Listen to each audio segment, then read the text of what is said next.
व्यापारीको मन लाग्दिले बजार भाउ दिनदिनै सर्वसाधारणको पहुँच बाहिर जाँदैछ। अनुगमनको नाममा झारा टार्ने काम बाहेक कहिल्यै केही भएन। विपन्न विद्यार्थीको लागि दिने सरकारी छात्रवृत्तिमा पनि पारदर्शिता छैन। कान्तिपुर समाचारमा आज स्पेनमा ज्वालामुखी विस्फोटले हेर्दा हेर्दै पुरै गाउँ खरानी भएको प्रसङ्ग समेटेका छौँ। नमस्कार, अब मुख्य समाचार। ओली सरकारको राजनीतिक नियुक्तिमा परेका सबै राजदूत फिर्ता बोलाइने, कोभिडका कारण बन्द सीमा नाका खोल्ने मन्त्री परिषदको निर्णय।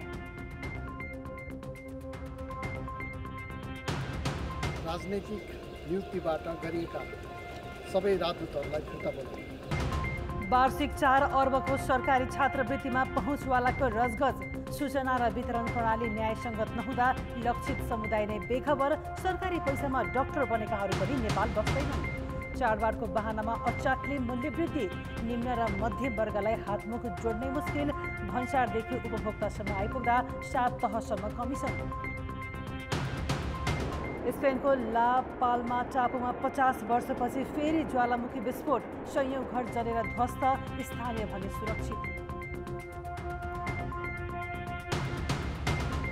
र एसियन कपमा नेपालको छनौट हुने सपना अधुरै, जित्दै पर्ने खेलमा हङकङसँग गोल रहित बराबरी।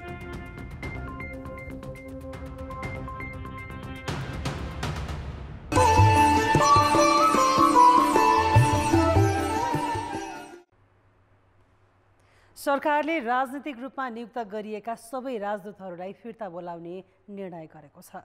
मन्त्री परिषदको आज बसेको बैठकले केपी शर्मा ओली नेतृत्वको अघिल्लो सरकारले राजनीतिक तहबाट पठाएका सबै राजदूतलाई फिर्ता बोलाउने निर्णय गरेको सरकारका प्रवक्ता ज्ञानेन्द्र बहादुर कार्कीले जानकारी दिए।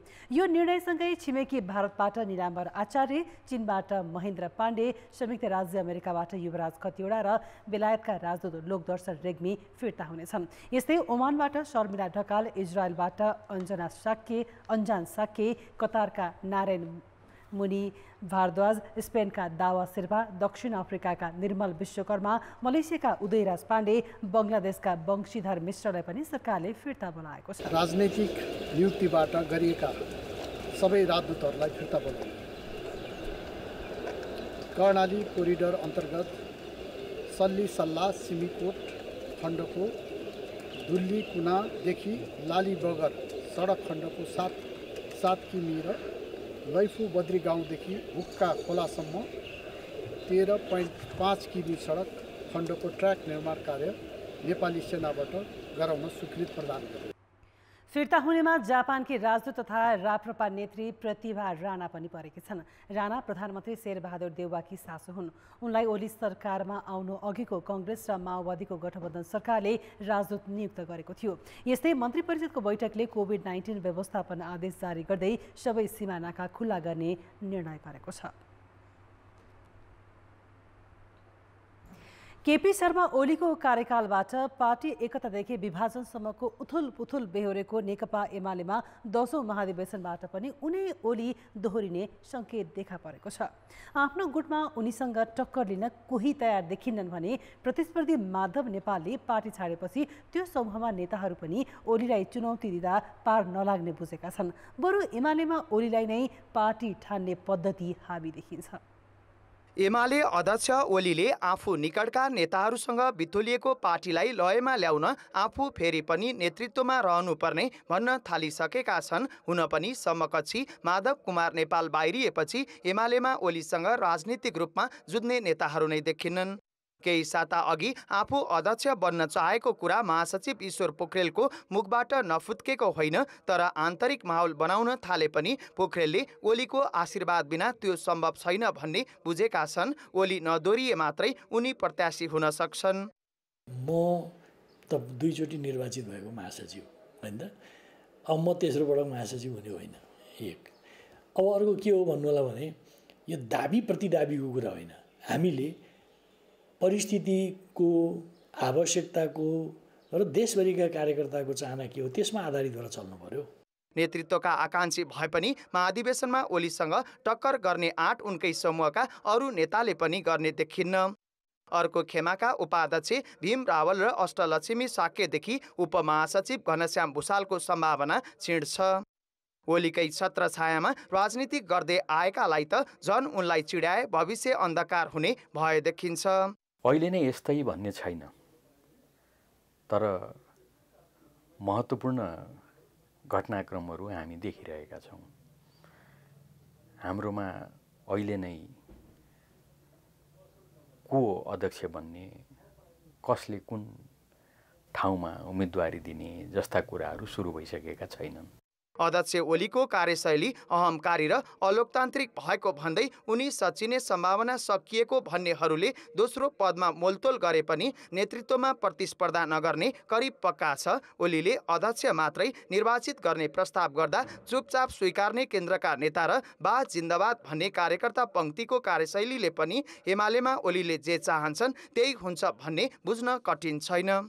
अर्को कुनै व्यक्तिले प्रतिस्पर्धा गर्ने भनेको आफूलाई असुरक्षित राख्ने या शिकार हुने, नेतृत्वको शक्तिको पार्टीभित्रको सत्ताको शिकार हुने भएले त्यस्तो साहस कम नै गर्छन् कतिपय मान्छेले। त्यसैले समस्या चाहिँ त्यो भित्रको लोकतन्त्रलाई निषेध गरिएको र त्यो लोकतन्त्रलाई निषेध गरेर फाँसीवादतर्फ गएको, किनभने गएको कारणले चाहिँ त्यस्तो हुन गएको।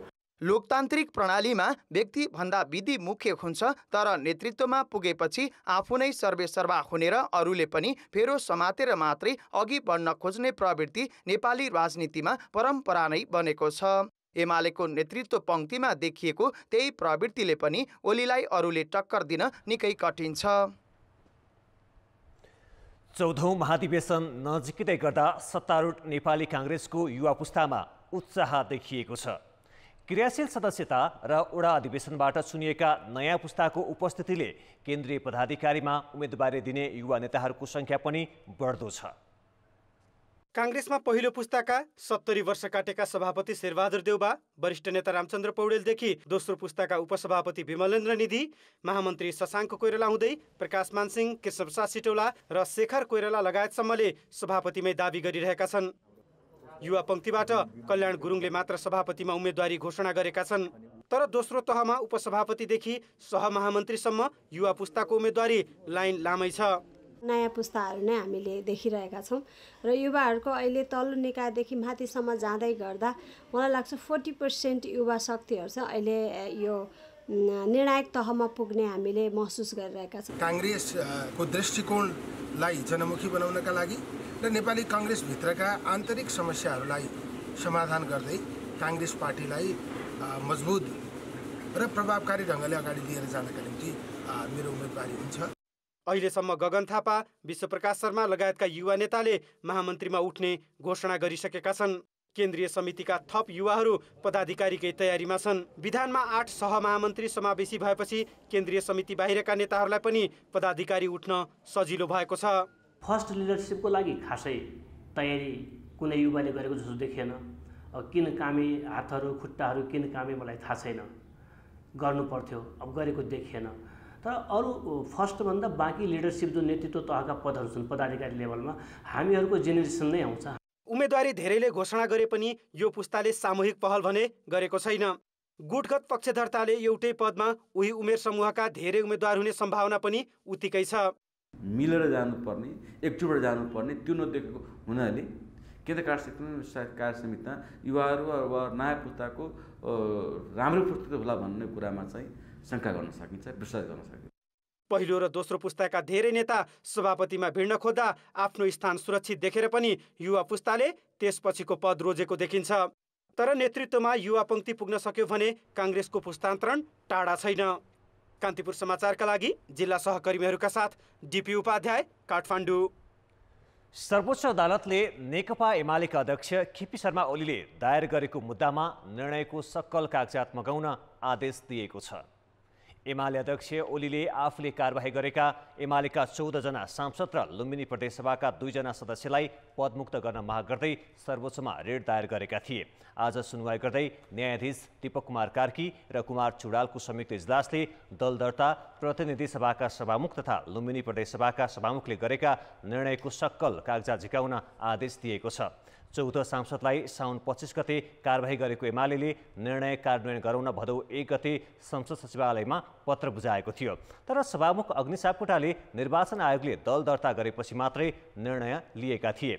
यस्तै नेपाल विद्युत प्राधिकरणका कार्यकारी निर्देशक कुलमान घिसिङको नियुक्ति विरुद्धको रिटमा पनि सर्वोच्चले अन्तरिम आदेश दिन अस्वीकार गरेको छ। पूर्व कार्यकारी निर्देशक हितेन्द्र साकेले आफूलाई गैरकानुनी रूपमा हटाएको भन्दै दर्ता गरेको रिटको सुनवाई गर्दै प्रधान न्यायाधीश सुलेन्द्र शमशेर राणाको इजलासले अन्तरिम आदेश दिन अस्वीकार गरेको हो।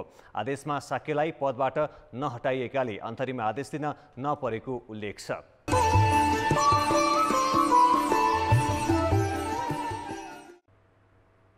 समाचारमा पुनः स्वागत छ। विपन्नलाई सघाउने र जेहेन्दारलाई प्रोत्साहन गर्ने लक्ष्यसहित गुणस्तरीय शिक्षाका लागि सरकारले विश्वविद्यालय स्तरमा 16 किसिमका छात्रवृत्ति उपलब्ध गराउँदै आएको छ। निजी स्तरका हरेक शैक्षिक संस्थाले पनि कम्तीमा 10% छात्रवृत्ति दिनुपर्ने कानुनी व्यवस्था नै छ। तर पारदर्शी र पहुँच नहुँदा दलित, जनजाति, अल्पसंख्यक र दुर्गम क्षेत्र लगायतका खासमा जस्तै पाउनुपर्ने हो उनीहरूले छात्रवृत्ति पाइरहेका छैनन्। सूचना र वितरण प्रणाली न्यायसङ्गत नहुँदा धेरैलाई छात्रवृत्तिबारे थाहै हुन्न। विद्यालय स्तरको वार्षिक 2 अर्ब रुपियाँभन्दा बढीको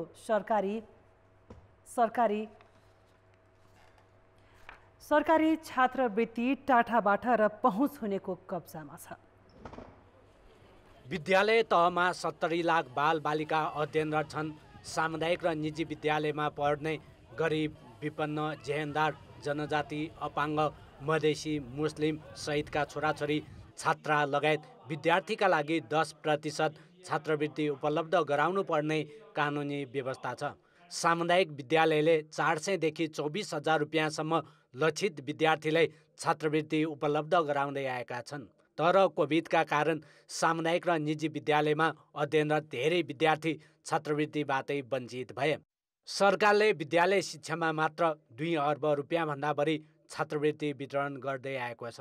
विपन्न विद्यार्थी लक्षित छात्रवृत्ति भनेको चाहिँ अति गरिब, अति विपन्न विद्यार्थीहरूलाई उनीहरूलाई माध्यमिक तह पुरा गर्न, माध्यमिक तहमा पहुँच दिन र माध्यमिक तह पुरा गर्ने उद्देश्यले यो छात्रवृत्ति कार्यक्रम हामीले कार्यान्वयन गरेका थियौँ र त्यो छात्रवृत्ति चाहिँ दिने क्रममै दिइरहेछौँ। निजी विद्यालयले पनि विपन्न वर्गलाई अनिवार्य 10% छात्रवृत्ति दिनुपर्छ। तर अधिकांश विद्यार्थी र अभिभावकलाई छात्रवृत्तिको जानकारी नै छैन। थाहा पाए पनि विपन्न वर्गले छात्रवृत्ति पाउँदैनन्। निजी विद्यालयका छात्रवृत्ति पहुँचवाला विद्यार्थीले मात्र पाइरहेका छन्। विद्यालय शिक्षाको अधिकार स्थानीय तहमा गएपछि छात्रवृत्ति वितरणमा झन् भद्रगोल भएको छ। सरकारले चाहिँ स्कलरसिप दिने भनेछ, तर हामी स्कुलबाट स्कलरसिप दिने भनेको इन्फर्मै गरेको छैन। कुनै पनि विद्यालयले दिनुपर्ने मात्रामा चाहिँ छात्रवृत्ति दिइराखेका छैनन्। पाउनेले पनि पाउनुपर्ने वर्गसम्म यो छात्रवृत्ति पुगिराखेको छैन। कोही टाटाबाटा जसका चाहिँ त्यहाँ स्कुलमा सम्पर्क छ, जसको चाहिँ सम्बन्ध छ, ती खालका मान्छेले मात्रै छात्रवृत्ति पाएको हामीले देखिराखेका छौँ। सरकारले उच्च शिक्षा अध्ययन गर्ने विद्यार्थीलाई पनि धेरै किसिमका छात्रवृत्ति उपलब्ध गराउँदै आएको छ। चिकित्सा शास्त्र र इन्जिनियरिङ शिक्षामा छात्रवृत्तिका लागि विद्यार्थीले परीक्षा दिनुपर्छ। परीक्षामा उत्कृष्ट हुने विपन्न मेधावी विद्यार्थीले छात्रवृत्ति पाउँछन्। तर अरू संकायहरूमा छात्रवृत्ति वितरणमा पारदर्शिता नै छैनन्। नेपाल सरकारले तोकेको जुन 42 लाखसम्म छ, इन्जिनियरिङतिरको हामी 10 लाख, मलाई एक्ज्याक्ट अहिले अङ्क आएन, तर इन्जिनियरिङतिर लाग्ने त्यस्तै गरी दिन्छौँ। त्यस्तै गरी भेटेरिनरीतर्फको पनि त्यो ठुलो रकम जान्छ। विपन्न गरिब विद्यार्थीसम्म छात्रवृत्ति सुनिश्चित गर्न सरकार प्रयास नगरेको होइनन्। तर विपन्न र जेहेन्दारलाई पाखा लगाउँदै ताथाबाथाले सरकारी सुविधामाथि पकड जमाएका छन्। ठुला बडाको पहुँचमा रहेको छात्रवृत्ति लक्षित वर्गसम्म पुर्याउन अभिभावक र विद्यार्थी आफै सचेत हुनु जरुरी छ। कान्तिपुर समाचारका लागि क्यामेरामा हरिशरण तिमिल सिन्हा र विकास जोशीका साथ नारायण किलम्बु, काठमाडौँ। एकातर्फ सरकारी छात्रवृत्ति पाउनुपर्नेले नपाएको देखिएको छ भने अर्कोतर्फ छात्रवृत्तिमा अध्ययन गरेकाहरूको विदेश मोह तथ्याङ्कले बताउँछ। चिकित्सा शिक्षामा त यस्तो प्रवृत्ति नै हावी छ। सरकारको लाखौं रुपैयाँ लिएर छात्रवृत्तिमा पढ्ने तर देश र जनताको सेवा उनीहरूको प्राथमिकतामै पर्दैन। नेपाल मेडिकल काउन्सिलको लाइसेन्स हालसम्म 28,477 जनाले पाएका छन्। तर 58 वर्षपछि चिकित्सकहरूको स्थिति र विवरण काउन्सिलले अध्यावधिक सुरु गर्दा 17,000 मात्रै सम्पर्कमा आएका छन्। विदेशमा अध्ययन वा भ्रमणको बहानामा जाने र नेपाल नफर्किँदा काउन्सिलको सम्पर्कमा छैनन्। चिकित्सा शास्त्र अध्ययन संस्थान IOM-बाट सरकारी छात्रवृत्तिमा एक विद्यार्थीले MBBS उत्तीर्ण गर्दा सरकारले 40 लाख रुपैयाँ भन्दा बढी लगानी गर्छ। तर सरकारी पैसामै डाक्टर बनेकाहरू समेत नेपाल बस्दैनन्। विदेशमा आकर्षक तलब र अवसरका कारण मुलुक छाड्ने डाक्टरको संख्या वर्षेनी बढेको नेपाल चिकित्सक संघले जनाएको छ। IOM-मा मात्रै 28 ब्याचसम्म 1500 भन्दा बढीले सरकारी छात्रवृत्तिमा MBBS पढेको तथ्याङ्क छ। तर 50% भन्दा बढी देश बाहिर छन्। विदेशी नै क्रम जारी छ। जबकि सरकारले आफ्नै मुलुकमा सेवा गरून् र जनताले सहज स्वास्थ्य उपचार पाउन् भनेर वर्षेनी अर्बौं रुपैयाँको छात्रवृत्ति दिँदै आएको छ। सरकारसँग छात्रवृत्ति पाउँदा अनिवार्य 2 वर्ष दुर्गममा सेवा गर्नुपर्ने सम्झौता कहिले सकिएला र विदेश उडौला भनेर पर्खनेहरूको संख्या पनि उत्तिकै छ। काउन्सिलको भनाइ त देशमै काम गर्नुपर्ने समय नै कम भयो। विदेशी नेहरूको पहिलो रोजाइ अमेरिका, बेलायत, क्यानाडा लगायतका विकसित देश हुने गरेको खोज पत्रकारिता अध्ययन केन्द्र र ब्रिटिश मेडिकल जर्नलको अध्ययनले देखाएको छ। त्यो बाहेक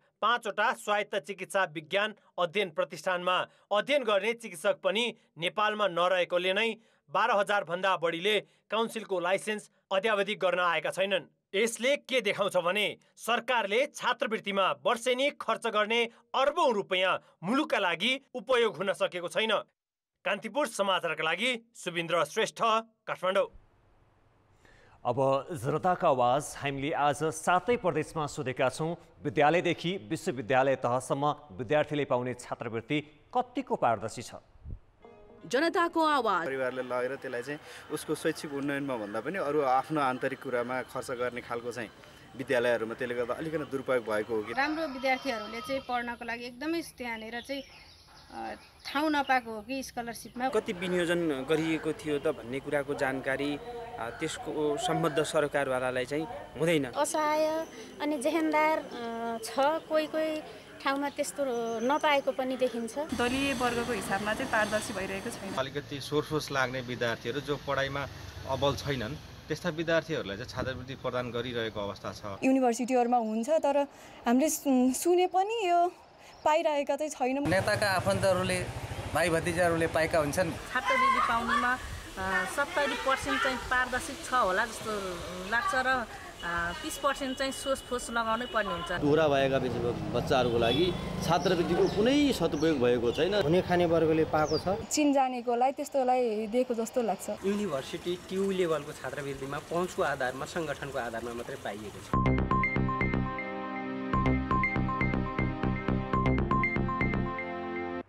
प्रमुख प्रतिपक्ष नेकपा एमालेको अवरोधका बीच राष्ट्रिय सभाले पनि विनियोजन विधेयक 2078 माथि विचार गरियोस् भन्ने प्रस्ताव बहुमतले स्वीकृत गरेको छ। आज बसेको राष्ट्रिय सभाको दोस्रो बैठकले प्रतिनिधि सभाबाट सन्देशसहित प्राप्त विधेयकमाथि विचार गरियोस् भन्ने प्रस्ताव बहुमतले स्वीकृत गरेको हो। अर्थमन्त्री जनार्दन शर्माले विधेयक पेश गर्दा एमाले सांसदहरूले भनेर उठेर विरोध गरेका थिए। एमालेबाट फुटेर बनेको नेकपा एकीकृत समाजवादी पार्टीको पहिलो केन्द्रीय कमिटीको बैठक आजदेखि सुरु भएको छ।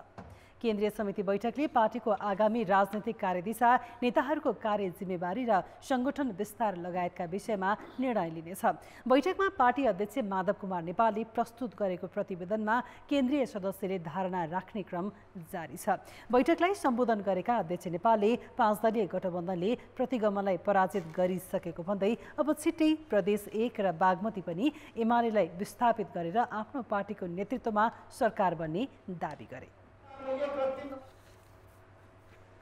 कोकेन र हेरोइन जस्ता लागु औषध कारोबारका लागि नेपाल ट्रान्जिट बन्दै आएको तथ्य पटक पटक बाहिर आइसकेको छ। ती महँगा मात्र होइन, नेपालमै उत्पादन हुने लागु औषधको पनि अन्तर्राष्ट्रिय बजारमा उत्तिकै माग छ। 1 किलो गाँजा तथा चरेसमै लाखौँ आम्दानी हुने भएपछि अनेक उपाय अपनाएर अन्तर्राष्ट्रिय बजारमा पठाउने समूह नै सक्रिय भएको भेटिएको छ। कालो क्याप टोपी, फाटेको जस्तो जिन्सको प्यान्ट र खुट्टामा पुराना जुत्ता, उमेरले 52 पुगेका यिनी हुन् सेसे भनिने नुवाकोटका उर्पा तामाङ। उनी 2054 सालमा खैरे हेरोइन कारोबारको आरोपमा 19 वर्ष कैद सजाय पाएर 73 सालमा मात्रै जेलबाट निस्किएका थिए। तर लागु औषध कारोबारले 19 वर्ष जेलको बास हुँदा पनि सेसै सुध्रिएनन्। बरु छुटेपछि फेरि नेपालबाट अन्तर्राष्ट्रिय बजारमा चरेस पठाउने मुख्य कारोबारी भएर उदाए। लागु औषध नियन्त्रण ब्युरोले काठमाडौँबाट भारतको कलकत्ता हुँदै हङकङ र टर्कीसम्म पठाउन लागि 7 किलो चरेससहित 9 जना पक्राउ परेसँगै जेल मुक्त भए पनि सेसेले अवैध धन्दा नछुटाएको रहस्य खुलेको हो। कोभिड-19 को जुन महामारी छ त्योभन्दा अगाडि चाहिँ सडकको बाटो भएर नेपालबाट कलकत्तासम्म पुर्याउने र कलकत्ताबाट चाहिँ सिपमेट हुँदै त्यहाँबाट हङकङ, चाइना, थाइल्यान्ड र टर्कीसम्म पुर्याउने भन्ने कुराहरू अनुसन्धानबाट खुल्न आयो। नेपालको चरेस अन्तर्राष्ट्रिय बजारसम्म पुर्याउन अपनाइएको शैली पनि उत्तिकै रोचक छ। हातले बुनिएका यी सुन्दर चकटीहरू बाहिरबाट पुरै सिल गरेर व्यापारका लागि भन्दै कतारको दोहा लगिँदै थियो। त्यसैभित्र भेटियो कालो पदार्थ अर्थात् चरेस। त्यो पनि एक्सरे मेसिनले समेत पत्ता लगाउन नसक्ने गरी कार्बनले छोपेर सिलाइएको अवस्थामा। यस्तै यो हाते डायरी, तर पहिलो कभरमै चरेसको चक्का।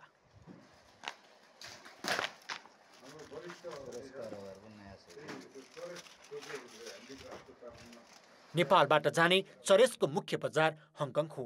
प्रहरीका अनुसार हङकङमा बसेर नेपाली चरेसको कारोबार गर्ने मुख्य एजेन्ट नरमान तामाङको केही महिना अघि मात्रै मृत्यु भएको छ। चरेस नेपालमा किलोको 10,000 मात्रै पर्छ, तर हङकङ, कतार र टर्कीसम्म पुग्दा 28 लाख रुपियाँसम्म आउने भएकाले जोखिम मोलेरै भए पनि कारोबार भइरहेको हो।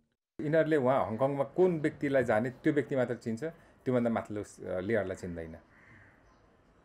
यो एकदम निड टु नो बेसिसमा काम गर्ने भएको कारणले गर्दा त्यसको नेक्ससको सबै मान्छेहरू जब चाहिँ थाहा हुँदैन र कतिमा बेच्छ, स्ट्रिट भ्यालु कति छ भन्ने पनि अलिकति गोप्य नै राख्छन् यिनीहरूले। नेपालमा उत्पादित लागु औषध चरेस तथा गाँजालाई अन्तर्राष्ट्रिय बजारमा पुर्याउन नेपाली समूह सक्रिय हुनुले विदेशीले नेपाललाई लागु औषध उत्पादनको देश भनेर चिन्ने जोखिम मात्रै होइन, नेपाली युवाहरू अरू देशमा गएर थुनिन सक्ने उत्तिकै खतरा बढाएको छ। कान्तिपुर समाचारका लागि क्यामेरामा पशुपति बुढाथोकीका साथमा रमेश धमला, काठमाडौँ।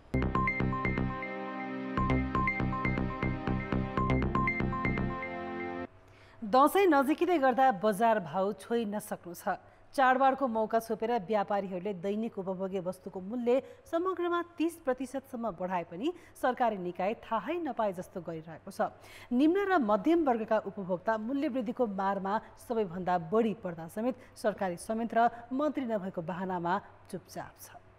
गत फागुन चैतमा प्रति लिटर 150 रुपियाँको भटमासको तेल अहिले 250 पुगेको छ। 160 रुपियाँको सनफ्लावर तेल अहिले 260 रुपियाँ पर्छ। अर्थात् 20वटा तेल उद्योग मुलुकमै भए पनि 6 महिनामा भाउ प्रति लिटर 100 रुपियाँ बढेको छ। चामलमा किलोमा 5 देखि 15 र दालमा प्रति केजी 50 रुपियाँसम्म भाउ बढेको छ। महँगी आकाश यो अब चाने चुने मान्छेलाई त जिउन पनि गाह्रो भयो। जेको पनि उपभोग्य वस्तुहरू धेरै बढेको छन्, यो मध्यम वर्गीयहरूलाई झन् गाह्रो भएको छ। थोक विक्रेताको मनोमानीका कारण मूल्य वृद्धि भएको खुद्रा व्यापारीको भनाइ छ। तर स्थानीय व्यापारीले भने पसलै पछि आफै खुसी मूल्य असुल्दै आएका छन्। प्रशस्त रूपमा कम्पिटिसन मार्केटमा एकजनाले नाफा राखे पनि अर्कोबाट थाहा हुन्छ, त्यस कारणले खुद्राले बढी मार्जिन राख्न सक्दैन। यो मोनोपोली मार्केटमा मात्र सक्छ, कम्पिटिसन मार्केटमा सक्दैन। उपभोक्तालाई अचाक्ली मार पर्ने गरी बजारमा मन परिहुँदा समेत अनुगमनको जिम्मा लिएको वाणिज्य आपूर्ति तथा उपभोक्ता हित संरक्षण विभाग भने चाडबाडका बेला झारा टार्ने काममा मात्रै सीमित छ। बरु भन्सार बिन्दुदेखि उपभोक्तासम्म आउँदा 7औं तहसम्मको खरिद बिक्री र कारोबारको मूल्यमा एकरूपता ल्याउन नसकेको वाणिज्य विभागको तर्क छ। यसले के देखाउँछ भने व्यवसायबाट हुने खरिद बिक्रीको विवरण तेस्रो पक्षले हेर्ने संयन्त्र नबन्दासम्म बजारमा सुधार आउने छाट छैन। हामी कहाँ भन्सार बिन्दुबाट सिधै उपभोक्ता कहाँ पुग्नलाई 2 तहमा भए हुने वस्तुहरूको 7औं तह निर्माण गरेको अवस्था पनि देखिन्छ। कुनै एउटा तहमा 20% बढी नाफा खायो भने कालाबजारी लाग्छ भनेर अनावश्यक बजारमा तहहरू वृद्धि भएका छन् भन्ने गुनासा छन्। तिनको नियन्त्रण विभागीय प्रयासले मात्र सम्भव छैन। अहिले 33,000 भन्दा बढी फर्मले आयातको इजाजत लिएका छन्, तर कुन फर्मले कति मात्रा र मूल्यमा सामान ल्यायो र कतिमा बिक्री गर्यो भन्ने जानकारी सरकारसँग छैन। आयातमै निर्भर हुँदा पनि महँगीको मार थपिँदै गएको हो। कान्तिपुर समाचारका लागि क्यामेरामा सञ्जय लुइटेलका साथ सुमन पन्थ, काठमाडौँ। ब्रेकपछि समाचारमा पुनः स्वागत छ। आजदेखि 16 श्राद्ध सुरु भएको छ। तर्पण र दान गरी पितृहरूको सम्झना गरिँदैछ। 16 श्राद्ध अवधिभर घर र तीर्थस्थलहरूमा धर्मकर्म गरी पितृहरूको सम्झना गर्ने धार्मिक प्रचलन छ। प्रतिपदा तिथिदेखि दसैँ सुरु हुने जमरे औँसीसम्म आफ्ना दिवंगत आफन्तको पुण्यतिथिमा चोखो नीतोसहित श्राद्ध गरी तर्पण र पिण्डदान दिइन्छ। यसरी तर्पण दिनाले पितृले आफ्ना सन्ततिलाई ऋणमुक्त गरिदिने र चित्तशुद्ध गराउने मान्यता छ। दसैँ र तिहार जस्ता चाडपर्वमा अन्य देवतालाई सम्झनु अघि पितृलाई खुसी पार्ने परम्परा अनुसार सनातन हिन्दू धर्मावलम्बीले 16 श्राद्धलाई महत्त्व दिन्छन्। अब जनमतको अन्तिम परिणाम। जनमतमा हिजो हाम्रो प्रश्न थियो, स्वदेशी स्याउको उत्पादन बढाउन के गर्नु पर्ला? ए बजारको सुनिश्चितता, बी किसानलाई सहुलियत र सी आधुनिक खेती। जनमतको अन्तिम परिणाम यस्तो छ। ए बजारको सुनिश्चिततामा 61%, बी किसानलाई सहुलियतमा 24% र सी आधुनिक खेतीमा 15% मत प्राप्त भएको छ। अब जनमतमा आजको प्रश्न। जनमतमा आज हाम्रो प्रश्न छ, महँगी नियन्त्रण गर्न के गर्नु पर्ला? ए प्रभावकारी अनुगमन, बी उत्पादनमै जोड र सी उपभोक्ता सचेत। जनमतको अन्तिम परिणाम भोलि साँझ 8 बजेको कान्तिपुर समाचारमा प्रसारण गर्नेछौँ। कृपया NEWS news space A, B वा C टाइप गरी 34001 मा SMS गरी आफ्नो मत व्यक्त गर्नुहोला। खेलकुद समाचार। नमस्कार, कान्तिपुर खेलकुद समाचारमा स्वागत छ। नेपालको AFC एसियन कप छनौट यात्रा समाप्त भएको छ। जित्नै पर्ने खेलमा नेपाली महिला टोलीले हङकङसँग गोलरहित बराबरी खेलेपछि नेपालको यात्रा टुङ्गिएको हो। नेपालले पहिलो हाफमा अधिकांश समय बलमा पकड बनाएको थियो। उसले गोलका लागि 4 प्रहार गरेको थियो। दोस्रो हाफमा पनि हङकङमाथि पूर्ण रूपमा हावी भएको नेपाल फिनिसिङमा चुकेपछि छनौट यात्रा समाप्त भएको हो। उज्बेकिस्तानको तास्केन्टमा भएको छनौट अन्तर्गतको पहिलो खेलमा नेपालले फिलिपिन्ससँग 2-1 गोलको हार बेहोरेको थियो, जसका कारण दोस्रो खेलमा जित अपरिहार्य भएको थियो। एसिया कपमा नेपालले पछिल्लो पटक 1999 मा खेलेको थियो। नेपालले 22 वर्षपछि एसियाली स्तरको सबैभन्दा ठूलो प्रतियोगिता खेल्ने लक्ष्य राखे पनि सफल हुन सकेन। ए डिभिजन राष्ट्रिय फुटसल लिग अन्तर्गत शङ्खमुल फुटसल क्लब लगातार दोस्रो पटक बराबरीमा रोकिएको छ। उसले आज स्पोर्ट्स क्यासल पोखरासँग 2-2 गोलको बराबरी खेलेर अङ्क बाँडेको हो। पोखरा रङ्गशालाको कबड हलमा भएको खेलको पहिलो हाफ 1-1 गोलको बराबरीमा रोकिएको थियो। पुरानो र बलियो टिम शङ्खमुलका लागि 6औं मिनेटमा क्रिजल खड्काको गरेको प्रहार डिफेन्डर किशोर गुरुङमा डिफ्लेक्ट भएर गोल भएको थियो। 13औं मिनेटमा स्पोर्ट्स क्यासलका लागि विसन गुरुङले गोल फर्काउँदै खेललाई बराबरीमा ल्याए। 31औं मिनेटमा शङ्खमुलले फ्रीकिकबाट गोल गरी अग्रता बनाउने मौका गुमाउँदा 34औं मिनेटमा क्यासलले अग्रता दियो। विसनले चलाखीपूर्ण ढङ्गले मिलाइदिएको पासमा अञ्जन देवकोटाले गोल गरे। त्यसको 3 मिनेटपछि शङ्खमुलका विवेक पण्डितले डाइरेक्ट फ्रीकिकमा गोल गर्दा खेल बराबरी भएको हो। यस्तै दोस्रो खेलमा सबिन मेमोरियल एफसीले लुम्बिनी फुटसललाई 3-2 गोलले हराएको छ। सबिन मेमोरियलले यो पहिलो पटक जितेको हो। सबिन मेमोरियलका लागि 6औं मिनेटमा अविनाश तामाङले गोल गरे। त्यसको 2 मिनेटपछि पोखरेली टोली सबिनका लागि मनिष छेत्रीले उत्कृष्ट फिनिसिङ गरी अग्रता दोब्बर बनाए। 15औं मिनेटमा लुम्बिनीका लागि हेमन्त थापाले गोल गरे। 23औं मिनेटमा रुपेन बरेलीले गरेको प्रहार पोस्ट बारमा लागेर फर्किएको थियो। तर 29औं मिनेटमा हेमन्तले व्यक्तिगत दोस्रो गोल गरेर खेललाई बराबरीमा ल्याए। बराबरीपछि रोमाञ्चक बन्यो। घरेलु समर्थकको साथ पाएको सबिन मेमोरियलले अग्रता बनायो। 35औं मिनेटमा सञ्जय जलारीले गोल गरेर खेललाई 3-1 गोलले अघि राखे।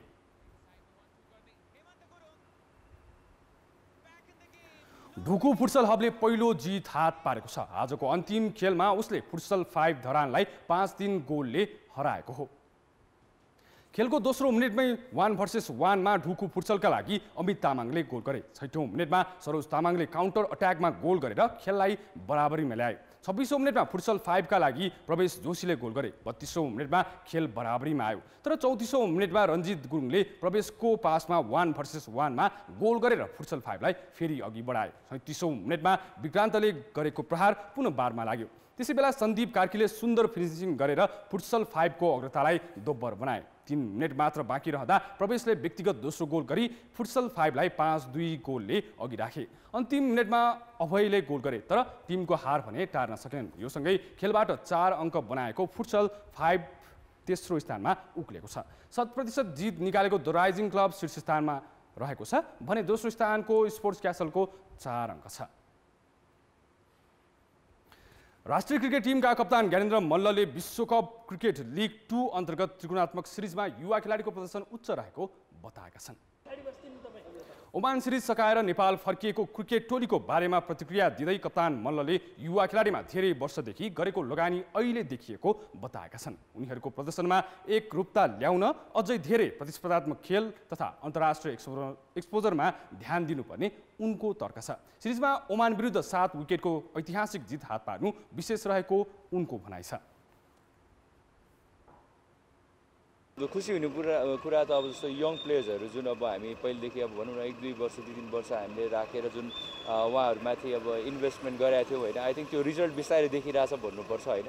अब जस्तो अब भनौँ न कुशल भुर्तेलदेखि लिएर अब आसिफ भयो, रोहित भयो होइन, अब इभन गुलसन झा अब एज अ प्लेयर होइन, अब विक्रम सोबदेखि लिएर सबैजना भनौँ न, त्यसमाथि पनि अब अरू जो प्लेयर्सहरू छ होइन, सिनियर प्लेयर्स उहाँहरूले पनि राम्रो पर्फर्मेन्स त गर्नुभयो होइन, त्यो राम्रो पार्ट हो। तर स्टिल अलिकति ल्याकिङ भनेको अझ पनि त्यो एक्सपिरियन्स चाहिँ अझ पुगेको छैन। अझ त्यो गेम चाहिँ सिचुएसनबाट कसरी लिएर जाने भन्ने कुराहरू, दबाब झेल्ने गर्ने कुराहरू चाहिँ आई थिङ्क त्यो म्याच अझ एक्सपोजर चाहिँ चाहिन्छ अझ पनि भन्ने चाहिँ देखियो। त्यहाँ अब आसिफ म फर्स्ट टाइम वान डेमा ओपनिङ गरेर आएको, T20मा चाहिँ अस्ति नै गरिसकेको थियो होइन।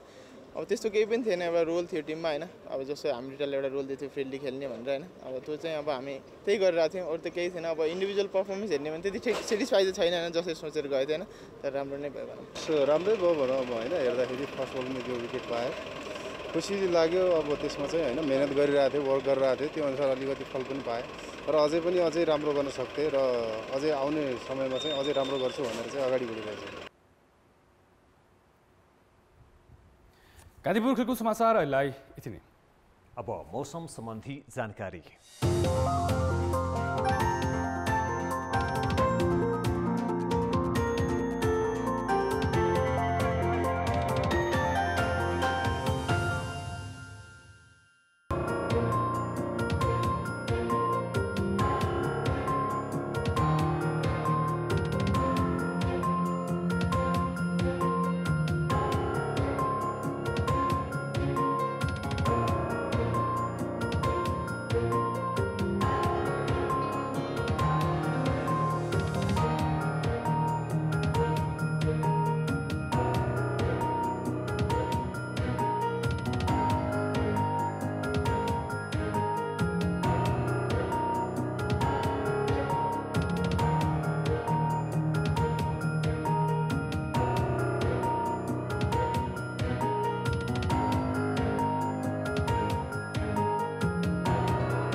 कान्तिपुर समाचार अहिलेलाई सकियो। कान्तिपुर टेलिभिजन हेर्दै गर्नुहोला।